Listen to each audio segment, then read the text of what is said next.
Avis vascular centre మన దేశంలోనే the best varicose vein hospital. Hi అండి, నేను మీ కీర్తి.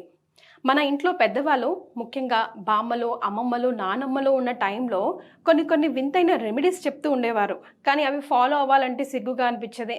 ఇది మూఢనమ్మకం, ఈ కాలంలో ఇదంతా ఎవరు నమ్ముతారు అసలు, ఇట్లా అనుకొని మనం కొట్టేసేవాళ్ళం. కానీ పాతకాలంలో బాగా వర్షాలు పడితే రోకలికి పూజలు చేసి ఆ రోకలు నిటారుగా నిలబడితే కనుక వర్షం ఆగిపోతుంది కాసేపైనా అని ఒక నమ్మకం ఉండేది.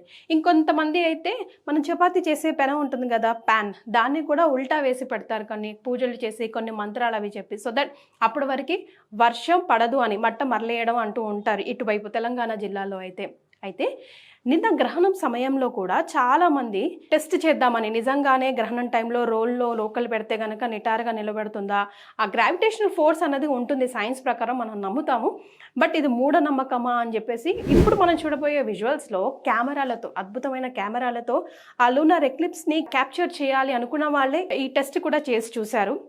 వాళ్ళందరూ ఆశ్చర్యపడే విధంగా కూడా రోకలు నిటారుగా నిల్చుంది. కరెక్ట్ గ్రహణం టైంకి అదే లేచి నిల్చోవడం, మళ్ళీ అదే గ్రహణం ఎట్లా పోతుంటే అలా పడిపోవడం జరిగింది. ఆ విజువల్స్లో కూడా మనం చూడొచ్చు. అంటే ఎప్పుడు అయినా నమ్మకానికి మూఢనమ్మకానికి మధ్యలో ఒక సన్న గీత ఉంటుంది. అది ఏంటా అని మనం తెలుసుకోవాలి. పరిజ్ఞానం మన అనుభవంతో చెప్పిన వాళ్ళని అట్లా తీసి పడేయకుండా కొన్నిసార్లు ఇందులో నిజమెంత ఉంది, దీన్ని నమ్మితే మనకేం ఉంటుంది అన్నది డెఫినెట్గా ఈ 2 వీడియోస్ చూసిన తర్వాత, అఫ్కోర్స్ ఇలాంటి వీడియోస్ తర్వాత చాలా ఇప్పుడు రోజుకి వైరల్ అవుతూ ఉన్నాయి. కానీ అండి, నిజంగా గ్రావిటేషనల్ ఫోర్స్ అయితే ఉంటుంది, మనకు అదంతా తెలుసు. కానీ కరెక్ట్గా ఆ రోకలికి ఏం సంబంధం ఉంది, ఆకాశంలో ఎక్కడో జరుగుతున్న ఈ వింతకి విశేషానికి అని అనిపిస్తూ ఉంటుంది.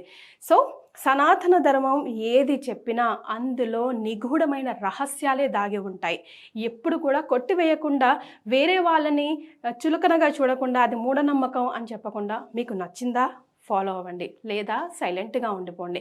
చూడండి, ఇలాంటి వింతలు విశేషాలు మన శాస్త్రం ఎన్నడో 1000 years బ్యాకే చెప్పి ఉంది. కానీ మనం అర్థం చేసుకోవడానికి ఇప్పుడు సైన్స్తో జోడించుకొని అర్థం చేసుకునే ప్రయత్నం చేస్తున్నాం. అయినా ఇంకా అర్థం అవ్వాల్సింది, మనమంతా అర్థం చేసుకోవాల్సింది కొల్లలుగా ఉన్నాయి అంటున్నారు ఆస్ట్రాలజర్స్ కానీ శాస్త్రవేత్తలు కానీ. Thanks for joining us.